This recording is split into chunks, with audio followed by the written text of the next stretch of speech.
Well, now to Israel, and news of those negotiations on a new hostage deal framework comes amid ratcheting tensions in the Middle East, with President Joe Biden facing pressure to retaliate against Iran following a drone strike on a military base in Jordan that killed 3.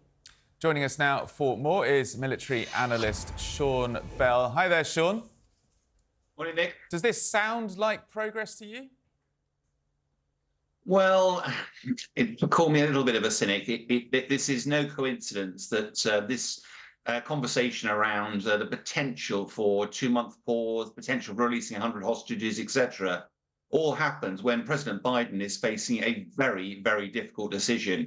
After those dreadful attacks where 3 US servicemen were killed, 34 injured, that drone attack in a tent while they were sleeping, of course, what's happening now is Biden's having to work out what he does next. And it's one thing, the military will give him lots of options. There'll be a US military master target list. And if the military said, right, if you want to tackle the small militia groups, then we can target some of their leadership. If you want to go after Iran, then we'll give you options of taking out significant military installations. And of course, the US has got the major carrier group, the Dwight Eisenhower, bristling with F-18 fighters. It's also got Tomahawk missiles, submarines, and special forces.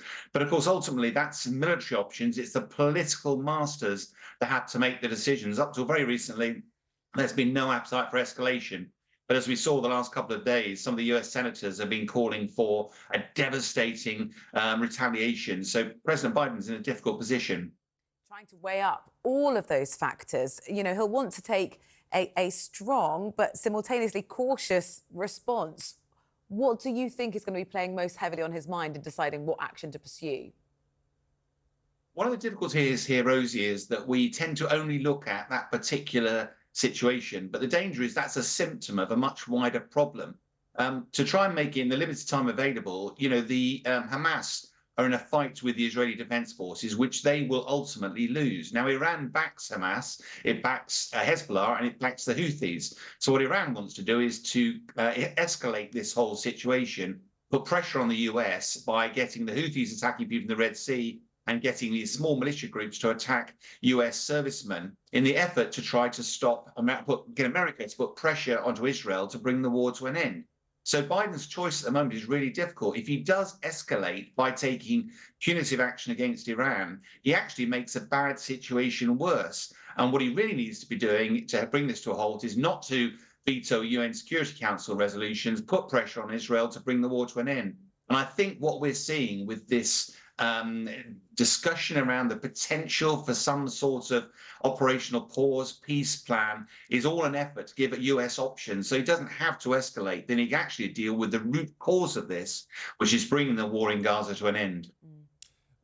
Why is Iran playing these games, these very serious games with people's lives, this destabilization of the region? What's the long-term strategic outcome? Well, that's a great question, Nick. I mean, to be fair, this is a region that's always had a lot of unrest.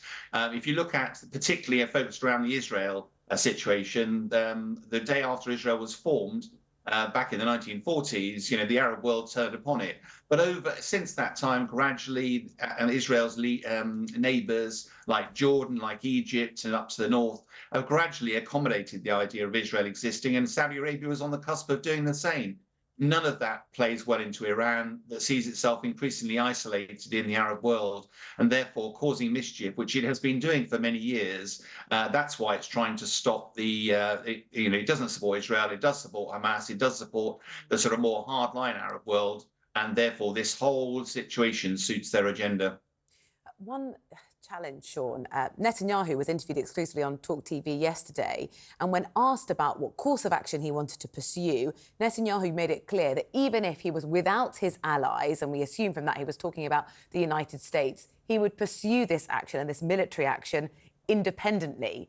You know, how does that complicate things? Is that sort of bluster from Netanyahu and PR, or do we take him seriously when he says that? One of the things, Rosie, as a former military guy, when you go into an operation, as they are in Gaza, you have to have clear political the direction of what's the end state? What is it that you're seeking to achieve? What does that look like? Now, at the start of this conflict, the West had believed that a 2-state solution where Palestinians and Israelis can live or coexist was the only way of running the region. But what's become evident as the war's rumbled on is that is not what Netanyahu is seeking to achieve. But he hasn't said what he is. And it looks very much like he's looking for a one-state solution to gradually actually have Israel control the whole of the region. That would not play well to the West or the Arab world. So Netanyahu is finding himself increasingly isolated, and bizarrely, with over 100 hostages still left, he claims he's trying to release them, but most of the hostages that have been released so far have come because of a pause in the fighting, and during the fighting, more hostages have been killed than have been released. So Netanyahu, it's very difficult to see where he's taking this. It feels the risk is if there's no clear political direction, the whole war looks a little bit like retribution for the attacks on 7th of October. But on that fateful day, 1,200 Israelis lost their lives, 240 hostages taken.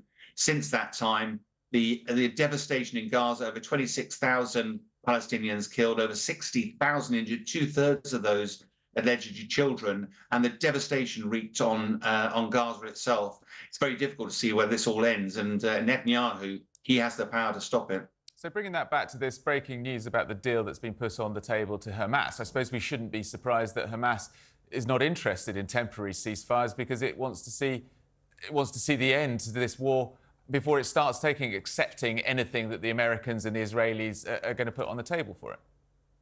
That might be true, Nick, but also there is an air of inevitability that the Israelis will win the war if they go on for another year, and that's what Netanyahu has always claimed. The tunnel network is the big issue for the Israeli Defense Forces. Apparently up to 80% of that tunnel network is still around and alive and well. But Hamas is not stupid. They will want to survive this. And they will know that, for example, if you were to have a 2-month pause in hostilities, that doesn't mark the end of them. But it'll be very difficult for Israel to start up again because the humanitarian surge in effort that will go into Gaza, the situation in Gaza will actually be a lot worse when they get in there to see it firsthand than just simply drip feeding aid in. I think most people believe it will be very difficult for the Israeli Defense Forces to kickstart again. So Hamas might well be interested because if they survive this onslaught, then in a way they will consider they have won. So they would be tempted, I think, to get involved should the terms be satisfactory. Sean, thank you so much for your time and your analysis. So appreciated.